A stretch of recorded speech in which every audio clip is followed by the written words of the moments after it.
Here are your hosts for the Super Soaker, Ben and Skin. Ooh, soaked. Hot diggity damn, Enrique. Super happy to see that you're fully erect, ready for the show, and we are too. I am Ben Rogers. That is Jeff Skin Wade. We do the Ben and Skin Show weekdays 3 to 6 on Eagle. We've been doing this for a long time. This whole talking to each other, been friends since we were 12.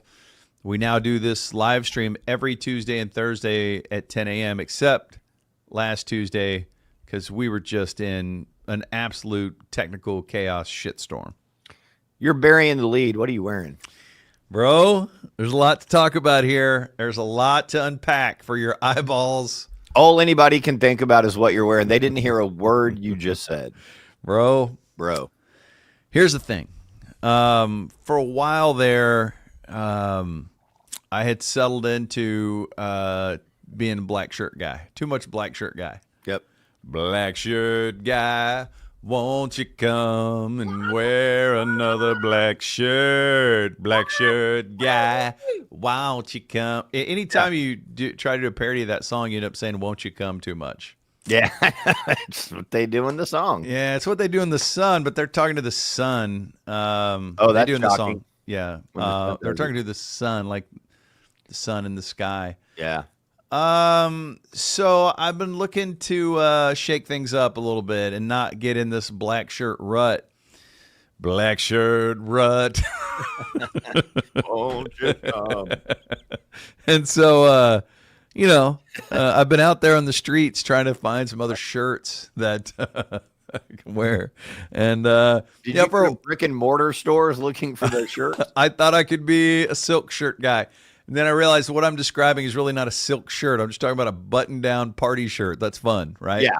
And it's like not 100% cotton. It may have some other like poly blend in there to make it like smoother and softer. Yeah. And so then I was like, I need shirts that are fun, but I'm a really, we will get to that, Enrique. And then I was really like, Jason Ferrantello, who produces this, who's family to us, he's kind of a Hawaiian shirt guy. Do you notice that? Yeah. He's always been a Hawaiian shirt guy though. Yeah, right. He's always been like wacky t-shirt and or button up. Right. Short sleeve button up. And you know what? He's onto something. Hawaiians are onto something. Hawaiians are doing a lot of things right. They're living in great weather. They're always happy, and they eat a lot of delicious pork, and they live in paradise. And I'm like, I like pork. I like paradise. I like sunshine. I like to be happy. And so I was like, maybe at some point Hawaiian shirts will be for me. You basically just turned into a Jimmy Buffett song. But that's the age. That's okay. That's the age. And we, by the way, happy birthday. Thank you. We usually don't make a big deal of the 54th birthday. It doesn't have any special connotation to it. Yeah. But you're 54, you're white, you're wearing that shirt, you're talking about luau's, you're turning into a Jimmy Buffett fan.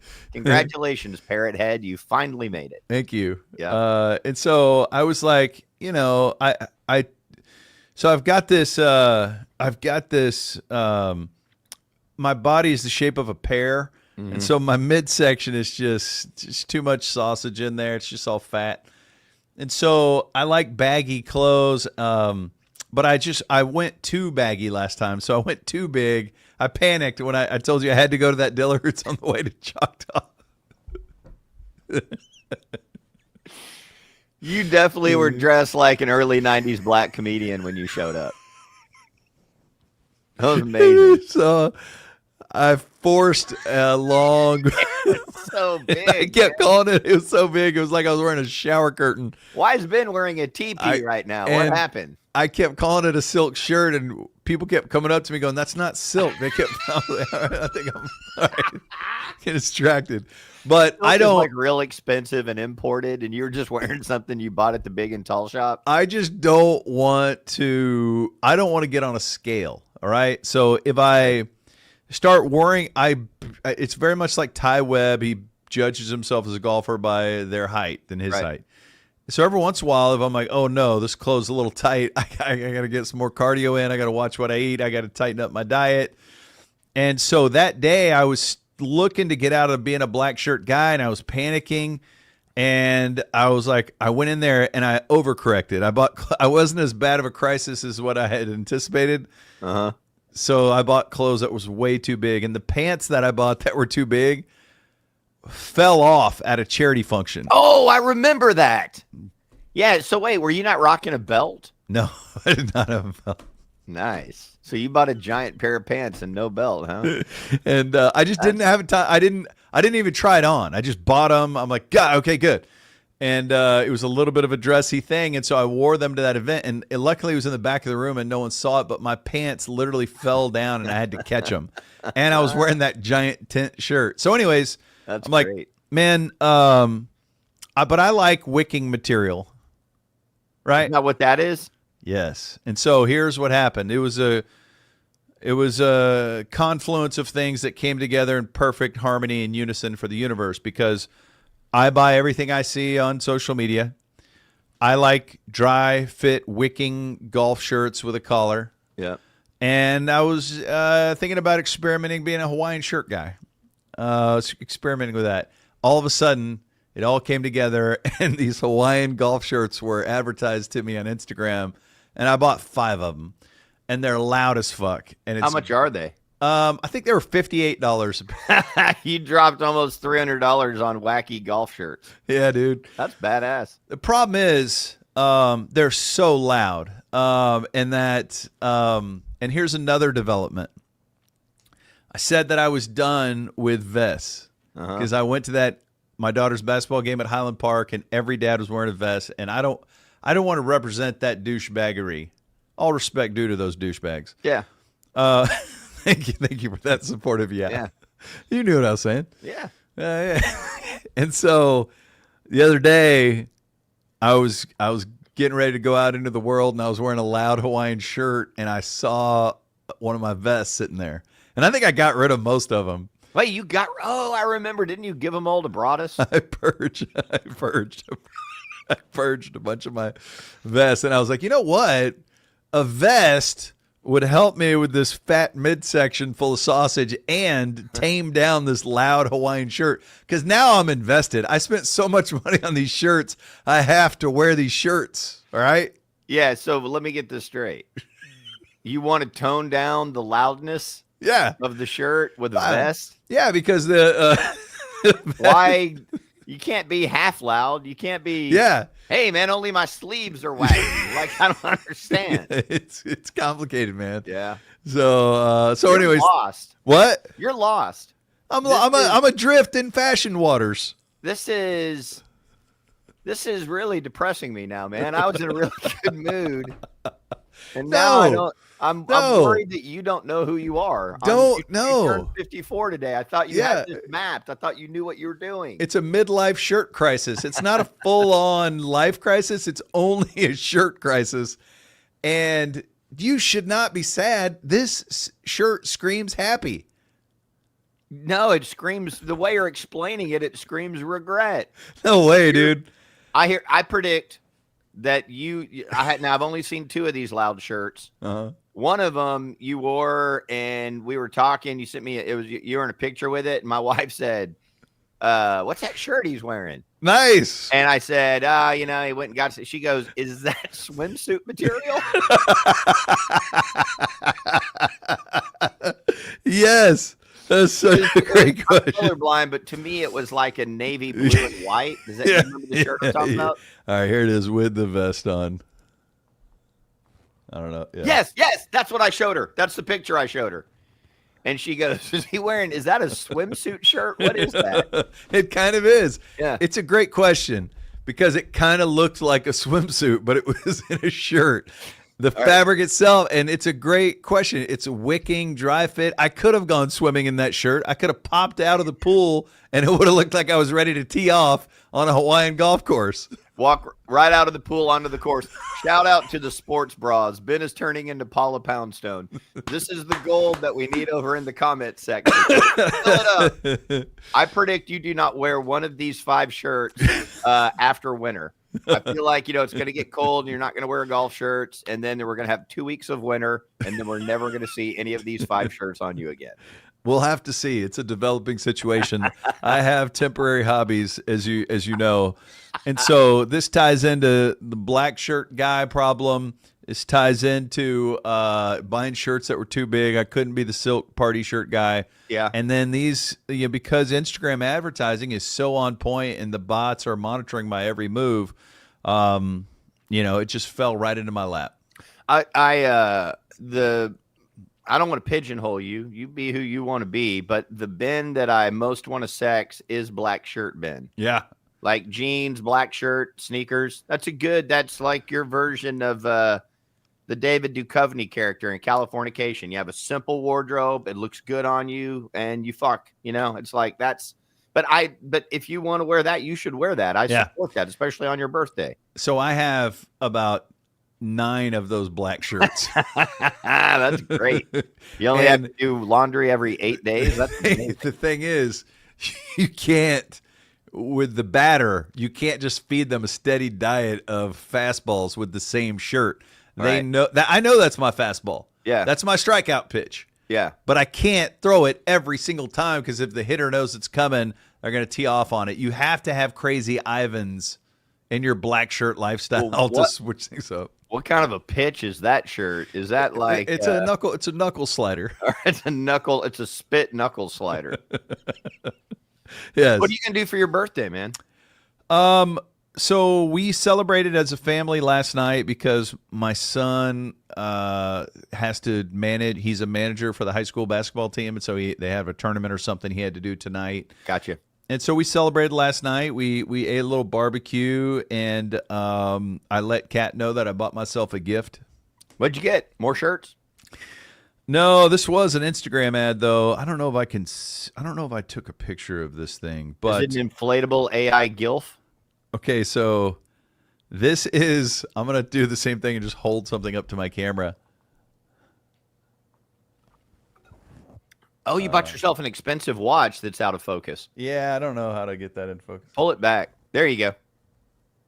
How much is that thing? How much do you think it was? Because you bought it on Instagram. What is the brand? I don't know. Insta watch? I don't even know. $638. Lower. $4. I think it was like $250. All right. Yeah. I've never worn a watch because my wrists are too skinny and it just looks like crazy clunky on me. So I've just never worn a watch. So I don't have any clue at all how to price them. Yeah. I like watches, but I don't want to spend too much money on a watch. I kind of feel that way about sunglasses. Yeah, man. And because I'll lose them. Same. And so I like watches that have a rubber band on, for the armband or whatever, for the wristband, so I can pop my wedding ring on it. And like when I don't lose either, they're always together. Does that make sense? I don't know.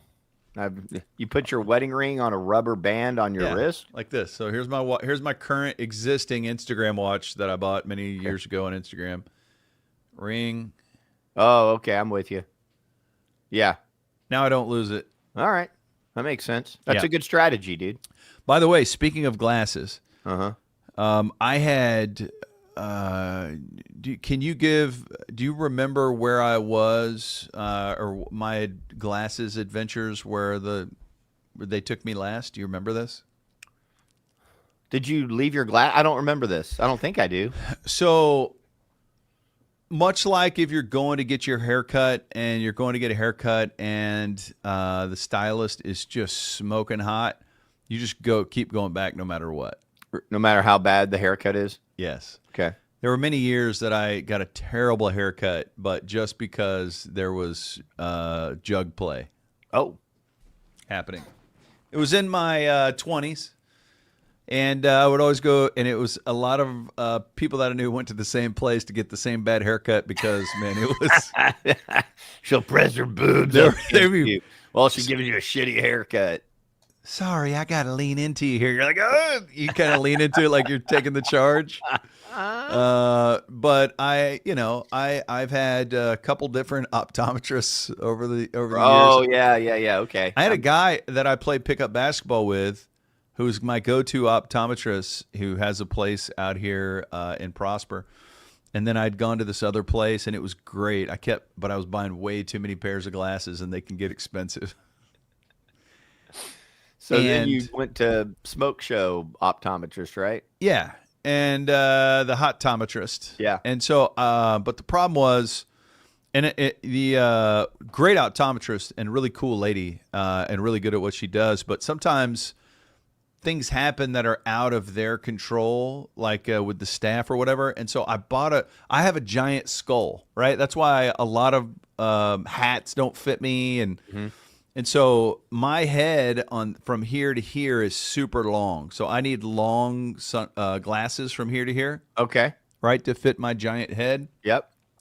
And they talked me into, no, they didn't talk me into, I chose a pair of glasses that was too short there. And they were like, no, it's not. And so I went back several times, and I was like, hey, these just aren't fitting right, and they're kind of sliding off my head because they weren't bending the ear to have it hook onto my ear, so they're just kind of sliding off and falling off. Did they look like Danny Glover in that one movie, Shooter? Is it Shooter where his glasses don't fit right? He's doing this. And in Shooter, he's doing like that. I'm like, dude, that's not hooking to anything.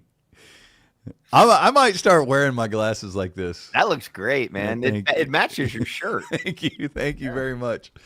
And so, anyways, I was like, man, I ended up buying a pair of glasses that I don't even wear that were crazy expensive. So, went back to my guy that I hoop with recently. So I'll be debuting a new pair of glasses, Hawaiian dry fit glasses here very soon. Great. Lots of stuff we want to get to in today's Super Stoker. First of all, thank you to everyone who's tuning in. We didn't do the show on Tuesday because of internet chaos, but we're back on track. We're going to do it every Tuesday and Thursday at 10 a.m. And when you see the link go out, like all of you who are here watching have seen, you might be watching on Twitter, you might be watching on Facebook, you might be watching actually on our YouTube channel. We would appreciate if you would subscribe to the YouTube channel and turn the notifications on. That would be badass. You'd always be in the loop whenever we're doing something. But we also want you to share the link. Like, we're trying to grow the show. I would love to get on here and have, 5,000 people tuned in, rocking with us. That would be badass. But to do that, we got to grow grassroots style. So the algorithms suck, man. They try to keep you from popping links out there. But invite your friends. Tell them what you like about this. We'd appreciate that very much. We didn't get to do the stream on Tuesday, and so we haven't had a chance to talk about the nightmare scenario that's happening for the Dallas Cowboys. And, I mean, they're terrible. They're cooked. We all know that. I hope they tank and lose every single game the rest of the way. But I just want to get your thoughts on Jerry doubling, tripling, and quadrupling down on the glare of the sun, because CeeDee Lamb is like, dude, yes, put up curtains. This doesn't make sense. This is bad. They missed a touchdown because of that. And Jerry's like, no, we want it to be an outdoor stadium, and it's an advantage for us. Do you see any scenario in which it's an advantage for the Cowboys to have the glare in the stadium? No, this whole conversation is now just about stubbornness of, a very influential person not willing to admit that he's wrong. And, like, there's a lot of things, because you're invested emotionally in your local teams, there's a lot of things that people just trash Jerry and this, that, and the other. There's a lot of really super positive things about Jerry Jones, but all humans are flawed. There's a lot of negative things about him as well. But one thing that we have consistently seen throughout the entire time that he's been here is he has never, ever, ever, that I recall, been able to admit publicly that he was wrong about something. It's a very, Donald Trump is the same way. A lot of politicians are like that. A lot of wealthy, influential people it's impossible for them to admit that they're wrong. And so then they start saying crazy stuff about what they're wrong about. And then it just makes them sound crazier. And I think a lot of people that are specifically in mine and yours age group, as your parents get older, and hell, as we get older, and you're not able to do all the same things you used to do, and you're not able to function at the same level you used to function at, it can make you defensive and make you fearful and all those kinds of things. And so what we saw with, like, even the presidential election with those two guys at that age they're at, and how hard-headed Joe Biden was, and Donald Trump's been hard-headed, nationally and publicly for 15, 20 years, probably longer. We see it with Jerry, and it's very frustrating. And that's why I was thinking about this the other day. That's why the quote unquote Jimmy going into the Ring of Honor thing, that's why it took so long, because Jerry saw it as an admission that he was wrong about something. And so they had to do this whole thing where, remember he would get asked about it. He'd go, he's going to go in on my timeline, and he would get defiant about it. It's like, who does that serve? What is that about?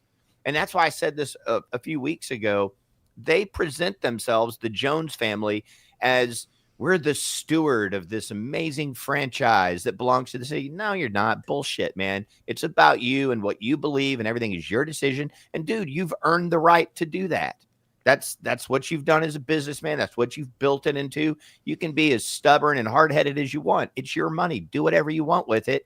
But like when the real world is questioning you about very stupid things, there's a reason for that. And when you keep giving stupid, hard-headed answers to all that, you make yourself look bad. And to me, it's just kind of like it de-emphasizes all the things about Jerry that are great that we appreciate.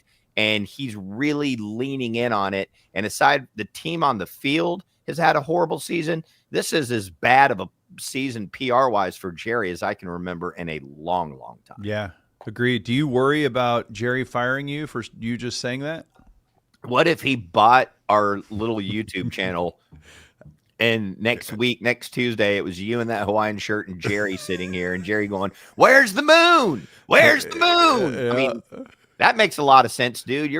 We're all connecting with you, Jerry. You're really making sense now. The fuck's that guy talking about? It's sad. Here's what it is sad, and this is the worst PR year for him. And I appreciate you retweeting the article I wrote about Belichik. And I'm like, I don't write anywhere. I love to write, but I don't write for a publication or anything like that. So I just started writing articles on my Twitter account. Yeah, it was great, dude. I seriously meant that. Like, it's not derivative of Randy's style, but I was like, this is the kind of thing that Randy used to write as a column. It was really fun to read. That's very nice of you, and what a huge compliment. I fucking love Randy Galloway. Wait a second. Look at this comment right here. What's a bosom buddy? Sports Bras is insane, dude. He is crushing, man. What is bosom buddies? Was that Tom Hanks? Yeah, Tom Hanks. And I think the other guy's name, I thought it was Peter Scolari or something. I told you the other day I was wearing a shirt that felt like it kind of looked like a blouse. Oh, that was it. A Seinfeld episode where they were wearing pirate blouses. Oh, yeah. You remember that? What was that? Yes. That's great, dude. Okay, so dressing like Prince. Here's my biggest concern at this point is that they're bad at everything and they're not going to be good at tanking. I think I saw Broadus say this the other day on the Twitter or on the Musk, whatever it's called. Someone was like asking him about tanking and should they tank, and his response was to the effect of, they don't have to try to tank. They're that bad. That's true. But I mean, that's why I don't want Trey Lance to play. I think he's better than Cooper Rush and at least offers something else to think about. I just hope they keep Cooper Rush through for like 40 yards in a game. Let me. Okay. And then didn't Jerry go back into the locker room saying that we had a great offensive day and trashing Dak or something? So let me quickly give you my Cowboy experience. So I was in Denver on Sunday for the Mav game, and I was going to have the game recorded so I could. I mean, I was very confident that they were not going to win that game, but I was like, I want to go back and watch it. And then as I was getting ready to do the Mav game, I had a window where I could watch the first half. So I'm watching the first half. And then I had to go get on the bus to go to the arena. And I'm sitting on the bus with media guys. And Damaris goes, they just dropped a touch. CeeDee Lamb just dropped a touchdown because of the sun. And I was like, because there was, I saw the drive where Zeke fumbled going into the end zone, and it was a close game at that point. And I was like, man, Zeke is in on the tank. He's supporting his buddy Dak, and he's helping Jerry out by fumbling on the 3. But I was joking. And then I heard that, and then I got into Mav World, And then when I came back up for air, they lost 34-6 or whatever it was. And I was like, I ain't going to go back and watch that shit. Why would I? There's nothing fun about it. So I didn't actually watch more than like a quarter and a half of it. And I did read some stuff about it. And I saw some of the interview stuff after the game. But from that perspective, please understand what I'm saying. Could be way wrong. They're just so bad at this point, and they're so mired in, everything coming home to roost for the negligence of the way they do things. I really don't think, like, didn't Carolina just beat the Giants or something? Two of those teams below them that were even worse and tanking are now even with them. So their tank job, honestly, is going to probably come down to, can they let the Giants beat them when they play here on Thanksgiving or whenever that is? I just need them to lose every game. And then I want to get the best draft pick possible.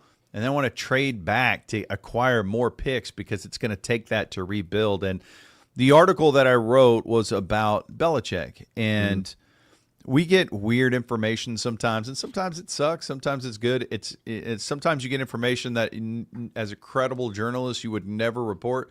But I'm not a credible journalist, so I want to tell you. So remember the time and it was like D-Will was coming to Dallas, and he was at a Hats R Us at Collin Creek Mall or Lids. something. He was at Lids. Yeah. I don't know if we put that guy on the radio. I think we were on ESPN, right? Yeah, we were on ESPN during the D-Will drama. And I was like, oh, okay. And then there's the classic story of, hey, George Seifert's house shopping in DFW. He's coming to the Cowboys, right? Stuff like that. Yeah.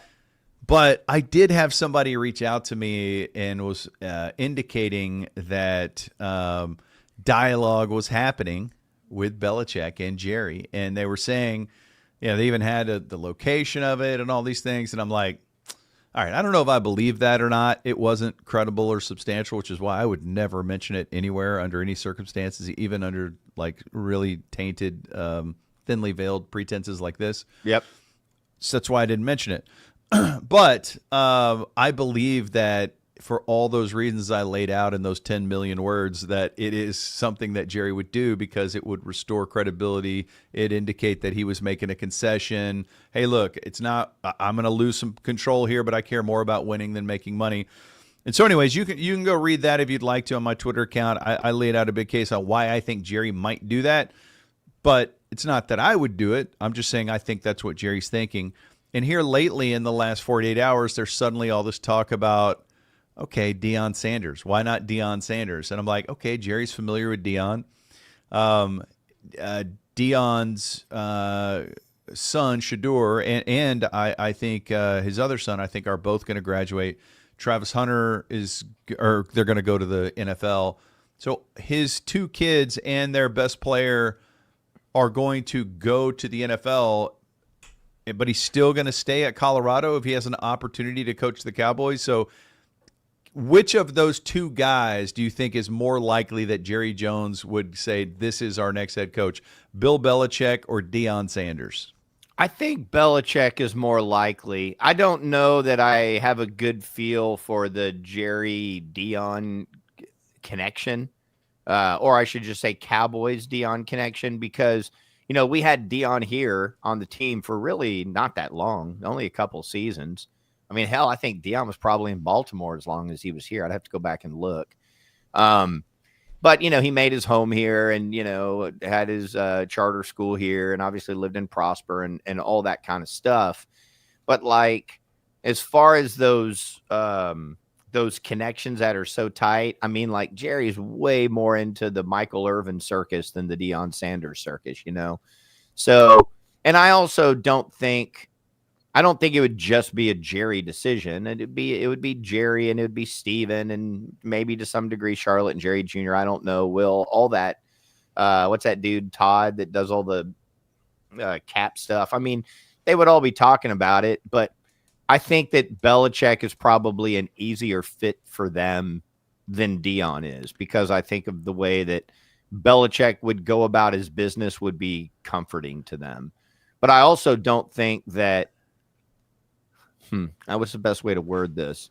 You don't know the dynamics until you're in the room, and we're never going to be in the room.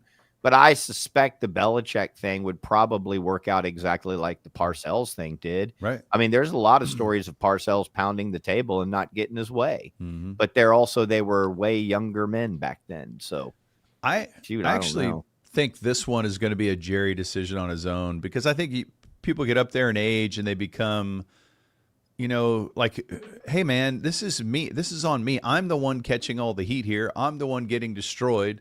I'm the one who's losing my composure on my flagship radio station. What have you guys done for me? What has listening to you guys done for me? We're in the same spot. I'm the decider, almost like hey man, quit trying to tell me what to do. I'm deciding, and he gets like that sometimes. Maybe I'm wrong, but I think this one he's going to make on his own. I hope he listens to people, but who knows? Yeah. So we're not going to do a deep dive on the Mavs here, because we do a special podcast stream for the Dallas Mavericks. It's called Poor Spacing. We do it through Mavs Studio 41. You can watch it on the Mavs YouTube channel. And I think Jason is posting those up at benandskin.com. Yeah, I clicked on that today and I saw the first 3. Number 4 is Good. not up there yet, but he's turning Ben and Skin into a hub for all the stuff. Good. And benandskin.com is where you can go to catch all this stuff. But just quickly, because there's panic on the streets out there from Mavs fans. Mavs are below 500. We did a deep dive on it for Poor Spacing on Mavs Studio 41. But just in a little quick version here, are you worried about the Mavs? I'm not worried about him, but I'm frustrated, but I'm not concerned. By the way, shout out to Maximus Gregg, who at the beginning of the show said, finish the new episode of Poor Spacing just in time for this. Let's go. Maximus Gregg, that is the way you've been in skin, sir. Very well done. I think like the majority of their issues, honestly, right now is stuff that happens and, obviously starting the game and then ending the game. And I was like, well, what the hell? That doesn't sound very good. But I think they're fixable. Now, sometimes that stuff never gets fixed. Phoenix Suns last year. But that was primarily due, in my opinion, to not having a point guard and having a bunch of injuries. I don't know off the top of my head. I think their 3 best players played together like 42 games for the whole season, something like that, somewhere in that vicinity. So I think that the problems are easily fixable, not easily fixable. And I think that they have the right group to do it. So I'm not concerned, but I'm frustrated because it is a very difficult Western Conference. And when you start looking around at the injuries that the Mavericks have dealt with, it sucks to not have PJ Washington and Lively for a few games. It ain't anything like losing Chet or Ja or Zion, the way some of these other teams are losing these guys. Kevin Durant's going to be out for a couple weeks, I believe. So when you have serious injuries, that's where it really tests your team. And they really haven't had serious stuff. They've had guys miss a few games. And so you just don't want to get too buried in the Western Conference because it's too tough. You don't want to be in a position where you're sitting there, well, we didn't take care of business and now we're a 7 seed because there's so many good teams ahead of you. You can be a really, really good team and be a 7 seed in the West. So that becomes a very difficult road to follow to get back to the finals after you've just played in a very long season. So with these next 4 games, they need to win tonight. Did you see Wemby drop 50 the other night? Yes. Wemby comes in town Saturday, and then you play Oklahoma City on the second night of a back-to-back in Oklahoma City. And then they have trying to remember what their 4th game is. It's very winnable. So anyways, they need to go 3-1 over these next 4 for sure because they've put themselves in a little bit of a hole here.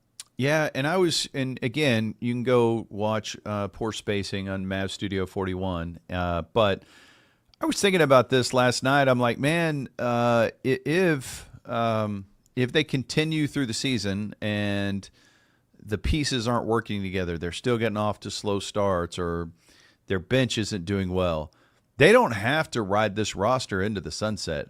They've shown that they could be opportunistic and make deals and continue to build this roster. I like it. I like the roster the way it is, but they're not just going to crash this ship into an iceberg. And I'm not panicking. They were in 3 really close games against some of the best teams in the league, going up against Hall of Fame shot makers who were killing tough shots, and they were right there. So I'm not panicked by any means, but they have a great hand, and they have movable pieces, tradable pieces if they decide to retool. I don't know what it would be, but if they just decide, all right, man, maybe this player needs to be more like this, maybe we need more rebounding, maybe we need this or that, I could see them wheeling and dealing before, it's not out of question that they would make a trade. It's not out of the question. Those significant trades are easier to make when you're a good team. If you're like, all right, we're not very good and we're going to do something seismic, but when you're a really good team, those deals often more happen in the offseason. But I also think that there's an expectation that when Dante Exum gets healthy, he'll have a significant impact on the rotation. You were talking about this on poor spacing. I still feel really good that Grimes will have a long-term impact over the course of the season. When I mean long-term, I'm not, concerned. I mean, I want Hardy to play better, but he's starting to show flashes again. I think their depth will really be a strength when fully healthy. And I think probably the next time we do a poor spacing next Wednesday, I think they're going to be on a little bit of a run and things will have felt better. All right, we got news coming up. We're going to get to the bender, but I do want to mention this. Jason, if you'd pop up that Paul Tyson graphic, a lot of people on the planet are going to be watching Jake Paul, Mike Tyson fight at AT&T Stadium. The curtains probably will be up, or I guess it'll be at night anyway. So, but this is an exhibition. It's kind of, to me, it's more of akin to wrestling. I don't know if there's a predetermined outcome to this. Mm-hmm. It certainly has the potential to be something like that because the Paul brothers have done a great job of being influencers and that type of thing. But I think all bets are off when you get in the ring with Mike Tyson. If he's supposed to get beat, he may forget and he may murder you. He talks about when he goes into Iron Mike mode, when he trains for a fight, he can't really control. The beast comes out. So, we interviewed him. We sat there right next to him and looked in his eye. And, I mean, I felt like I was staring into the eyes of a lion. That could have gone any way. If I said the wrong thing, he might whip my ass right there in that bar. I don't know. It just had a wild card element like that. So I don't know what to make of this for all of those reasons, but just in terms of a 27-year-old guy fighting a 58-year-old guy, the 58-year-old guy used to be the best boxer on the planet. The 27-year-old guy is an influencer who's kind of become a pretty good boxer. I don't know if he's like legitimate, like in the boxing community, but just the age situation. If this is a totally real fight, and all the elements of it, who wins this and why? Just if it's a real fight, who wins? Let me just say, I've never seen the Paul dude throw a punch, so I have no idea. I mean, just based on, life, just the way life unfolds, I would think the 27-year-old, if he's competent enough, would whip the 58-year-old's ass. I just hope this doesn't hurt Tyson's title chances moving forward. I would love for him to get the belt back in his 60s, where it rightly belongs. Right. I think that they're gonna. I think that they're gonna fight. I don't know, man.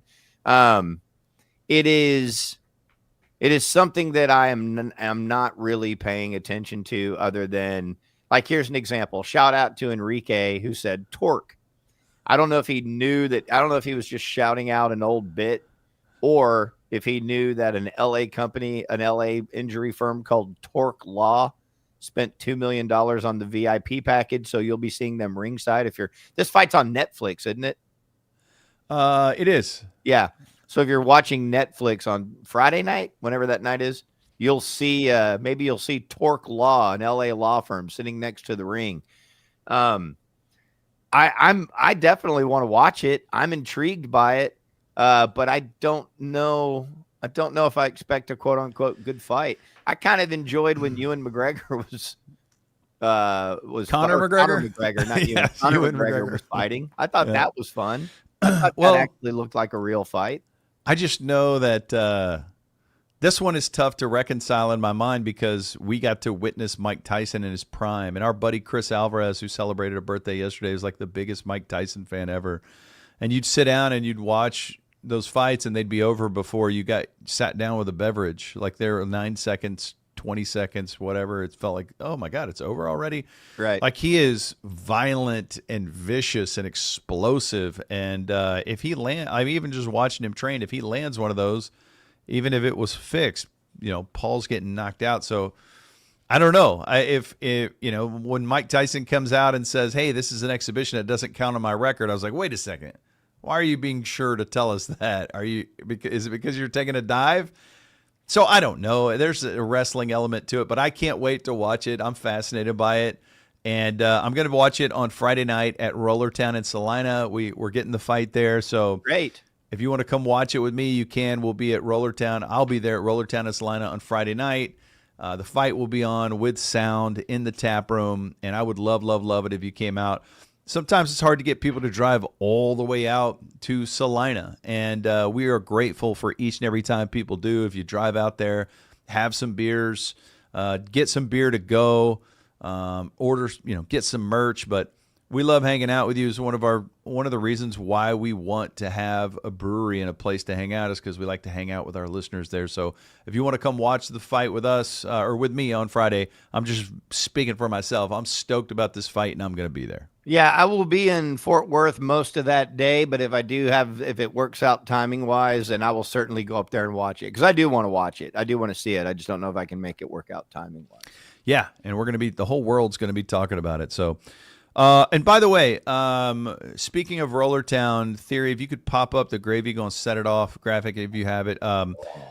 We are going to do this year's retelling of the Gravy Gonna Set It Off. We are going to do it at Rollertown on the Saturday night before Thanksgiving. It's going to be Saturday night, I think around 7 p.m.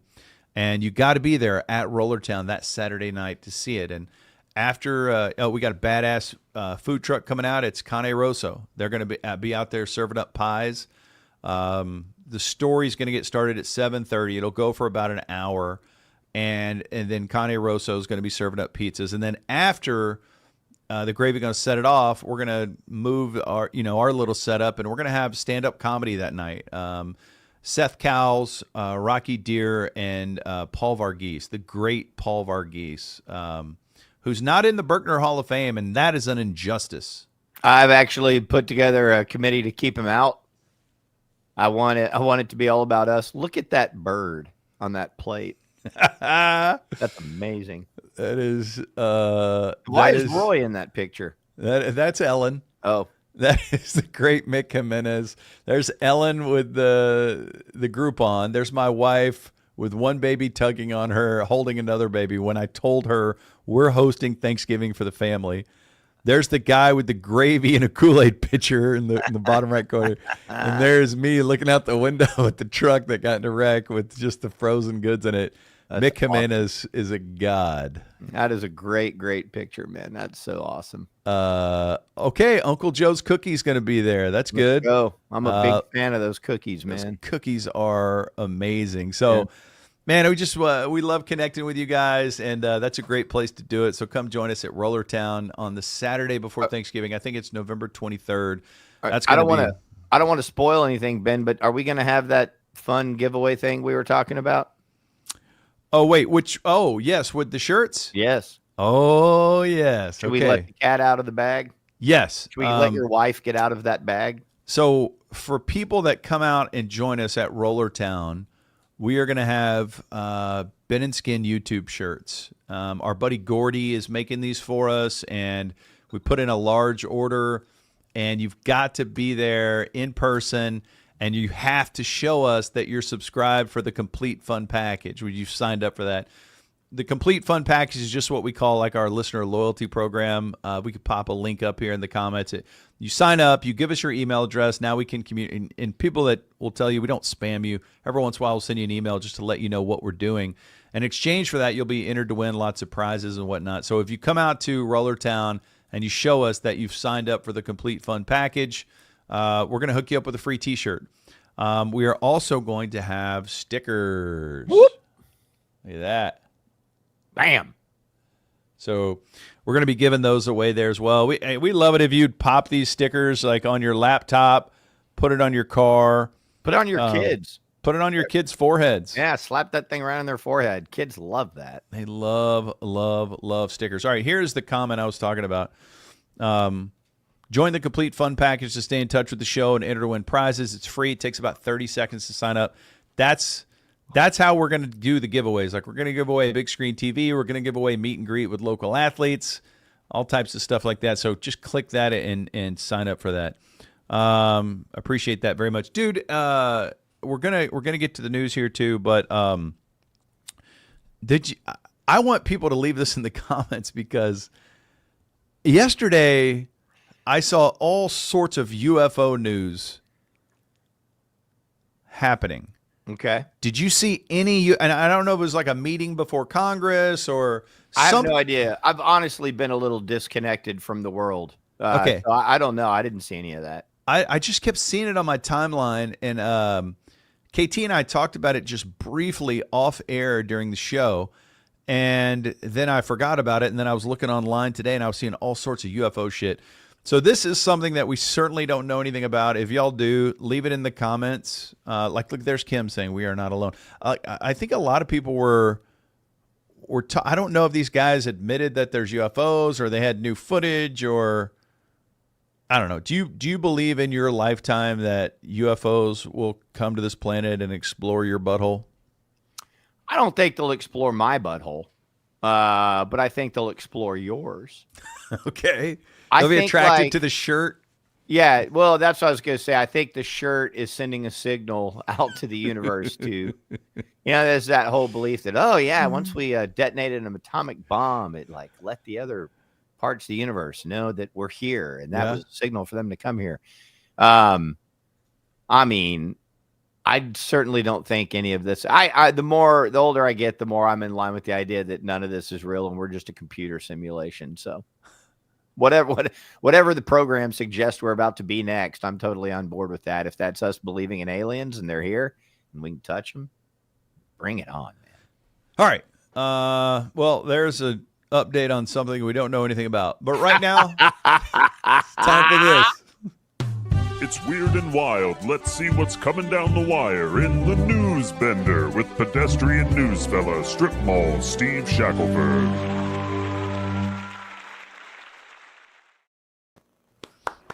Oh, ahoy!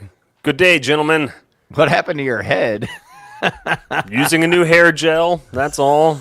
I think it's working. I think it looks wild. Good. It does look good. Yeah, those UFO hearings were a joke because I don't think I saw anything about lizard people, and I'm pretty sure those are the real hearings that need to happen are the lizard people. Okay. Somebody said, Steve, that it was a UAP hearing. Yeah, they're always just interested in stuff that flies really fast, and I'm like, that's great. I know you see stuff that flies real fast up there, but get to the real heart of the matter. Lizard people. Right. Or computer simulations. All right. Either way, yeah. On to the news. All right, let's start first with industrial whaling. So scientists are crafting fake whale poop and dumping it into the ocean. Because as you know, there are fewer whales than there used to be. And apparently over the years they've realized, we don't have enough whale poop in the ocean. So a company named Erect is now creating fake poop, and they've already dumped about 80 gallons, and 80 gallons is about one plume.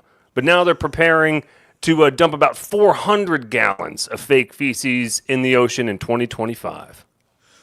What does that do? Like, that it makes whales mate to see poop? I don't understand how it helps. You're right, I did skip over that. It basically creates a bunch of nutrients, so whales go to the surface to poop, and then when the sunlight hits all the poop, it creates all these nutrients and this like phytoplankton stuff that other fish eat. And it, I guess, just makes the ocean more beneficial overall.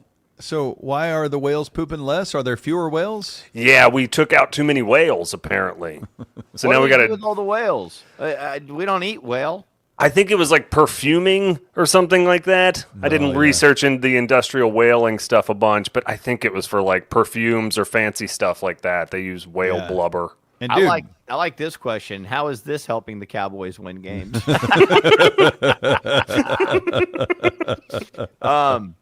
Okay, so this is a move to increase the health of the ocean ecosystem because there's other fish living off whales. That's correct. Is what you're telling me. Yeah. So that's the thing. People are out there and they're working for solutions. And so there are people dedicating their lives right now to scientifically crafting fake whale poop. That looks really Willy Wonka to me. Yeah. I like the one guy who's wearing business overalls. That's pretty great. And then this is one of the first times we've seen the AI guys like studying the briefcases. There's always briefcases. There's funnels. There's beer pitchers full of diarrhea. Why is that one scientist getting the diarrhea like he's plugging a blowhole, stopping the diarrhea from coming out of the whale's blowhole with a pitcher of diarrhea? Yeah, that doesn't make a whole lot of sense. And then the guy behind him is like out of a Wes Anderson movie studying what he's doing. Yes. Why are there so many clocks on the wall? That's what weirds me out about the computer simulation thing. I was like, I feel bad if I'm creating whole worlds that these people have to live out and they have to look at these weird clocks forever. Sorry, AI guys. Yeah. That's great, man. That's good reporting. Yeah. It is. All right, moving on to some more serious news here. 1 in 3 Gen Z workers are apparently too scared to use the office bathroom. 11% of employees, 11% claim they've never pooped at work, while over 36% are reportedly just too scared to do so. And it does break down by genders a little bit too. Nearly half of women scared to poop, 48%, compared to just 19% of men. I think that there is, yeah, you said scared, and probably because the Grim Reaper is in that particular shitter. Mm-hmm. But I do think there's a lot of people, and maybe this is increasing in numbers, maybe it's always been this way, that do have anxiety about public pooping. And obviously at work is public pooping. I mean, I know there's a lot of people that will like only rock a deuce at their house. Yeah. I can't live that life. I got a deuce everywhere I go. Yeah, and I want to give you credit for something before we get back to this one floating briefcase and death. opening the door the wrong way. Skin, for years you were talking about dude wipes. Yeah. And I was like, man, that sounds like a high maintenance butthole. What is that guy doing? He's carrying around dude wipes with him. And now if I don't use dude wipes, I'm like, man, and you guys, I think you asked, you were like, how do you know if you're clean if you're not using it? And I'm like, what are you talking about, man? And man, I got to give you credit on that, the respect you deserve. My butthole has never been in better shape than it is right now. Oh, that's great, dude. Congratulations. You want to have a healthy, clean butthole on your 54th birthday. It's huge. I'm happy for you. Thank you. I was thinking about you earlier when I was employing dude wipes to do their incredible work. I was thinking about you while I was taking a dump earlier. So the men's room here is just adjacent to a huge conference room. Also, like right there. So there are a couple things. So when I worked at CBS 11, and there was a reporter, not going to say his name, but our sales staff was right next to the newsroom. But he walked way. There was a tiny satellite bathroom with only one bathroom in it, and it was kind of like this, kind of close to some cubicles that some ladies had to sit in. And this guy would walk to come take his dumps. He didn't want his news coworkers to see him, so he would walk through sales and go to this private satellite bathroom, and he would destroy it. And those women had to leave their cubicles for like 45 minutes and go do something else because they couldn't work in his poo-nado. And I will say this, it shouldn't be this way. It should be like whatever happens in the bathroom at work it's just a part of life. We're humans. But I always look at someone differently when they destroy a bathroom. If I'm in there and it smells like an autopsy, it smells noticeably worse than it does and it's just a standard deuce. I never look at that person the same. I'm always like, damn, that dude has some gastrointestinal chaos happening. Yeah, it is. It is shocking to smell the worst of your coworkers. It is tough. And then to go in there, like really quickly after one. Wow. Yeah. You do feel like you're part of something bad that happened. So at our office, I don't know why, we've got this cleaning lady who she does fake cleaning. Like she's always out with the cleaning cart in the road outside the building. I'm like, what are you cleaning out here with the indoor cleaning equipment? But she's fake busy. Mm-hmm. And for some reason, she always cleans the men's bathroom on our floor during the one time of the day that we all try to go take a leak. Right. And KT would come back every day and go, man, she's in there right now. I can't go. She's in there right now. And so now I just got to the point, I think you do the same, Skin, where I just go in and I'm like, sorry, I got to use this real quick. And then she leaves and goes out and waits and then goes back in and finishes cleaning it. Yeah. It just depends on the timing. Sometimes I just go down to 4, depending on how much time we have. Because if you look and there's like, all right, here's 1 3-minute Green Day song, I don't have enough time to go to 4. But, you can go rock piss right quick and get back in the length of one song off of Dookie.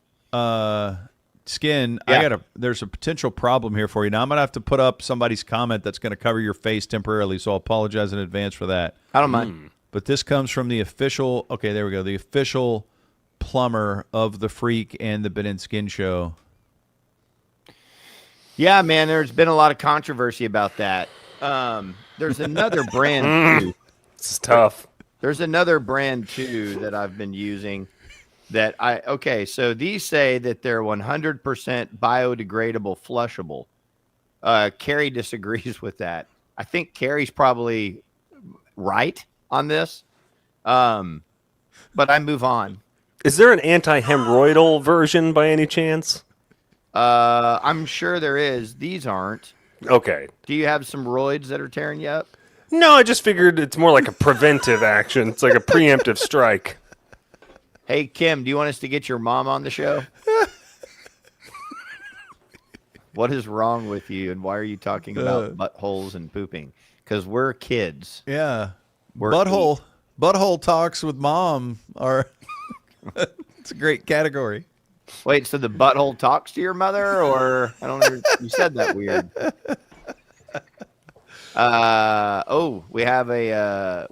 Never mind. We need to move on. Yeah. In geopolitics, let's move on because Russia is considering establishing, quote, a ministry of sex to tackle the country's declining birth rate. So people need to bang more in Russia, apparently. And so they've got a few different ideas. The Ministry of Sex has already floated. Maybe we just get rid of internet and light, and maybe we just pay for first dates for people. But yes, they're going to roll out a Ministry of Sex. I assume this is what the minister will look like. Hey, here's an idea. Why don't you spend less time invading other countries for no reason? That probably hurts the sex rate when you got to stress over that. That's unnecessary. Hey, let's not have a crazy dictator. Oh, I don't know. Throw that idea. Maybe that's healthy for people's sex lives. That's I love what the AI has done here with Steve under his tutelage and guidance. The green leafy stuff at the top of the eggplant kind of looks like hair, which is great. He's saluting. He's covered in medals. And you rarely see the guy take the briefcase up to the podium, right?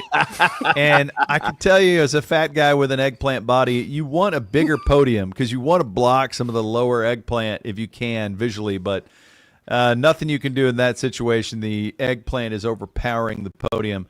And man, he's definitely and if it is an eggplant person, how come the suit is underneath it? Yeah, and what are those medals attached to? Those are sex medals. I don't understand not only are those earth tone colors behind it, and what is that fabric, and why is it there? Because that does not look like a Russian flag to me. It's like a French impressionistic version of a Russian flag, I think. Yeah. Man, I love that. I love that minister of sex. That's great. This is great news. He is good. All right, and some other news for the birthday boy here. New studies have revealed exactly how many push-ups people should be able to do during each stage of their life. Oh, no. Now, you guys would fall in the 45 to 55 range, if I'm not mistaken, so I'll just let you guess. How many push-ups do you think you should be able to do? I think I can do one, as long as the people aren't grading it harshly. I think I probably should be able to do, and that's Baby Billy there in the front for the Righteous Gemstones. Look at all that sausage. There's a snake, pizzas, gyros. There's a panther back there. Good God. Those are not sturdy push-up situations, doing them on the briefcase. Yeah, some guys are doing one-arm briefcase push-ups. Baby Billy's doing a double, and there's a rat. I think, and a disco ball, and just one long hot dog. I think they're going to say people in our demographic should be able to do 15 push-ups. Oh, you nailed it right on. 12 to 16 was the range, basically. So I'll give it to you for 15. I thought Nailed that was it. a good guess, man. And I can't do it. I think I could do one. You can do it. You can do it. We had to do. I mean, but it was the same age range. We had to do those 22 push-ups at that, for Jacob Schick's deal. Yeah. And I was like, God, I haven't done a push-up in 1,000 years. There's no way. And I was able to do 22 push-ups because of just the fear of being humiliated. Right. So I think you can knock it out. It's really more about the next day when your arms and back hurt. You're only capable of doing one on that day. Yeah. I've accepted humiliation. It's just the guaranteed outcome, and I've just accepted it. I'm happier. I am too. I love this picture. Bye, Steve. We're done. No, You're gone. No, I think he was going to say no. There's so much more. Oh, no, there's not. All right. I think that about does it for us today, right? Yes. Okay. Good day. Good run. Happy birthday, dude. Thank you. Thank you very much. What'd you get me? Nothing. Okay. I was thinking about this earlier. What are the dates, not dates, what are the birthdays that really matter to people? Like the ones that, every birthday matters, but like, these sort of landmark ages. Probably 40, 50, Yeah. 60. Yeah. I think the rounding off the decades is probably best. But I think for most people, 40 and 50, they want to be big things. Or at least, hey, I need a lot of love on these particular days. Yeah. Well, I feel loved. I'm grateful for all the comments and really appreciate that, you guys. And honestly, what I want more than anything for my birthday is help us grow this thing. We're having so much fun with the YouTube channel, but we need you guys to invite your friends. We need you to hit the subscribe button, join the Complete Fun package, and just share the links with people and say, hey, man, you need to be listening to this. You need to be watching this. It's really, really good. We'd appreciate that very much. Don't forget, Friday, I will be at Rollertown Friday night watching the Paul Tyson fight. Come watch it with me. We've also got the Gravy Gonna Set It Off on Saturday, November 23rd at 7:30, followed by live comedy, headlined by the great Paul Varghese. And then, if you wanted to get more of our Mavs talk, go download or be sure to follow our Poor Spacing podcast on Mavs Studio 41 on the Mavs YouTube channel. I guess you just follow them all, right? So once you're following one, you're following them all? I think so. Yeah. And remember, if you come out to the Gravy Gonna Set It Off, we are going to have Ben and Skin stickers. We're going to have Ben and Skin t-shirts we're going to be giving away. The first chance to get those is going to be at the Gravy Gonna Set It Off at Rollertown, Saturday, November 23rd. Thank you to Steve.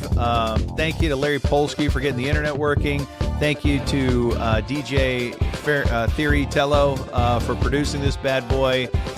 Thank you to Johnny for the thumbnails. Thank you to Paul. Thank you to TC. Thank you to everybody who's a part of this thing. We love y'all. Peace. This has been another Iron Balls production. Iron Balls!